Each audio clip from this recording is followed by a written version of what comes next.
Hi, my name is Emma Ramadan, and I am a translator from French, and I'm going to be reading from my translation of beloved and prolific French children's book author Alice Brière-Haquet from her YA novel Phalaina, which will be published in September of 2022 by Levine Querido.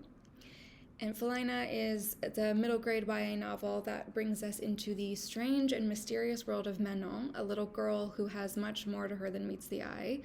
There are sinister people after her from page 1 of the book, but who they are and what they want with her is not revealed until later on. The book blurs all sorts of boundaries. It is for younger readers, but it's sophisticated and dark enough to challenge them and to entice adult readers as well. And it brings together elements of horror and thrillers and mystery and crime novel, speculative fiction, epistolary novel. You know, it's got all these different genres to it. And it invites us to question how we think of humanity and, you know, who or what is Manon and what does she have to teach us about the natural world and humans' relationships to it. So I'm going to read just a few lines from the French, and then I will read the first section in the English. Petite. Le soleil d'automne étalait ses derniers rayons sur la mousse des sous-bois.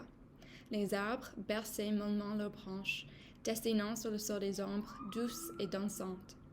Les feuilles avaient pris des teintes dorées ou argentées. Par moments, l'une d'elles se détachait sans bruit et venait en valsant se déposer sur le sol. Tout était calme, paisible, et, hormis le cadavre qui déjà refroidissait, le tableau était idyllique. Little Girl. The autumn sun spread its last rays over the moss of the undergrowth. The trees gently swayed their branches, tracing downy, dancing shadows on the ground. The leaves had turned gold and silver. From time to time, one of them would break off noiselessly and waft to the ground. Everything was calm, peaceful, and besides the cadaver, which was already cool, the scene was idyllic. A few butterflies still lingered, flitting from flower to flower.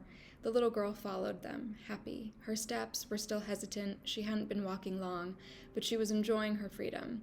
Barefoot, she weaved between the debris of the accident with that particular grace of young children defying the laws of gravity for the first time. Her little bouncing body, with her arms and thighs that had never known such effort, her plump cheeks, her fluffy cape that slid from her shoulders, everything seemed ready to cushion the fall. A paltry softness. Nearby, a wrought iron wheel towered with its spikes. Over there, a lacquered wood door ripped apart on the ground, and everywhere the suitcases had scattered their loads of laundry and papers. The little girl advanced. The blindfold covering her eyes had come undone during the accident, and butterflies had appeared before her, minuscule and marvelous. They were far more interesting than the overturned cabriolet, more interesting than the strewn objects, more interesting than the shredded body, so she followed them from flower to flower. How good it felt to walk. Little girl!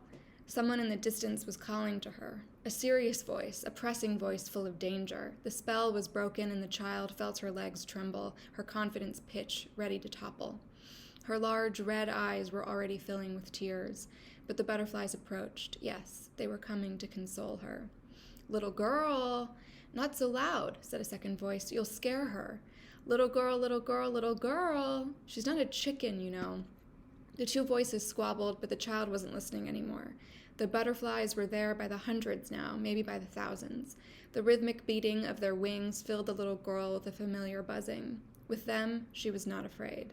They were her friends. She knew it. She felt it. Little girl, come, you can't be out here on your own. It's freezing here at night.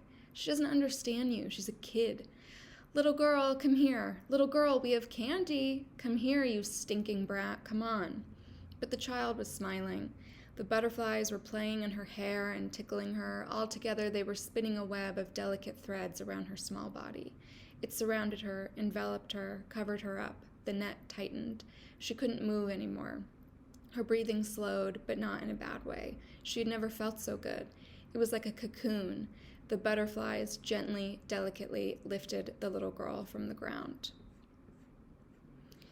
There was no more trace of the little girl. They called out for her again, but the darkness complicated their search. Oh well, they would say that she had died too.